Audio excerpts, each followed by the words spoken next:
اور اس کی آخری مثال اس صدی میں، یعنی دور کی تاریخ تو شاید ہمیں معلوم ہو کہ شاید فیری ٹیلز ہیں، یہ کوئی کہانیاں ہیں جو ہم سن رہے ہیں، اس صدی میں جو ہوا ہٹلر کے ہاتھ میں 6 ملین 60 لاکھ یہودی ختم کیے، پورا مشرقی یورپ کا یہودی جو ہے کھینچ کر وہاں سے پکڑ کر جہاں تک ہٹلر کی حکومت بنی تھی، جہاں تک اس کے جو گئے تھے فتوحات کا دائرہ، وہاں سے یہودیوں کو کھینچ کر کنسنٹریشن کیمپس میں لایا گیا۔ پھر خاص مشینیں ایجاد کی گئی، خاص جو ہیں اس کے لیے ایسے بنائے گئے کہ ان کے لیے اب اتنے لوگوں کو قتل کریں گے تو دفن کہاں کریں گے، کیا کریں، how to dispose of the dead bodies, تو اسپیشل پلانٹ بنائے گئے کہ ایک بڑے سے ہال میں داخل ہو رہے ہیں، وہاں سارے کپڑے اتروا لیے تاکہ یہ کپڑے بھی استعمال ہوں بعد میں۔ کہا یہ جاتا تھا کہ تمہارے کپڑوں میں جوئیں پڑ گئی ہیں تو جوؤں کو اس کو ڈیلاؤس کرنے کے لیے ضروری ہے کپڑے اتار کے آگے گیس کے اندر تاکہ وہ جوئیں ختم ہو جائیں گے۔ پھر ان کے بال اتروا لیتے تھے، عورتوں کے بال بھی شیو کر لیے، مردوں کے بھی، ان بالوں سے قالین بنائے انہوں نے جو نازیوں نے اپنے دفتروں میں بچھائے، ہیومن ہیئر کے قالین۔ پھر ان کو لے جا کر ایک گیس چیمبر کے اندر کے سب مر گئے۔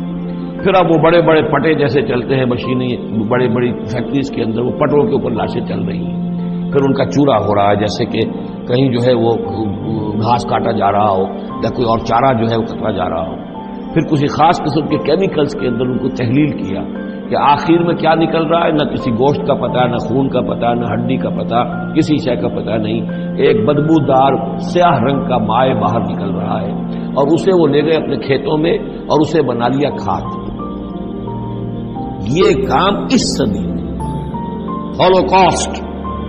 اس میں زیادہ سے زیادہ یہ کہتے ہیں کہ ایک مبالغہ ہے 60 لاکھ کا، 40 لاکھ، 40 لاکھ میں تو کم نہیں ہوتا، 40 لاکھ افراد کا اس طرح ختم ہوتا ہے۔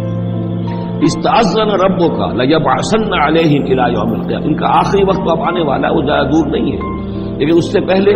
جیسے شمع بجھنے سے پہلے بھڑکتی ہے، لہذا وہ ایک بھڑک ہے اس کی کہ جو یہودیوں کی ہے، اسرائیل ہے، ان کی طاقت ہے، ان کی قوت ہے، عربوں پر وہ چھائے ہوئے ہیں، اور واقعہ یہ ہے کہ مسلمان جس عذاب کے مستحق ہو چکے ہیں، اور ان میں سے عرب چونکہ ہمارے ہاں اونچے درجے کے، اس اعتبار سے امت کے اندر ان کا مقام اونچا درجے کا ہے کہ حضور عرب تھے، انہی کی زبان میں اللہ کی کتاب ہے،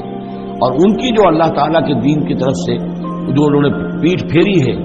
لہذا اس کی جو سزا انہیں مل رہی ہے وہ یہ ہے کہ ایک مغضوب علیہم قوم کے ہاتھوں ان کی تذلیل ہو رہی ہے، ان کے سامنے جھکنا پڑ رہا ہے، جن کے ساتھ کسی ایک کمرے میں کبھی بیٹھتے نہیں تھے،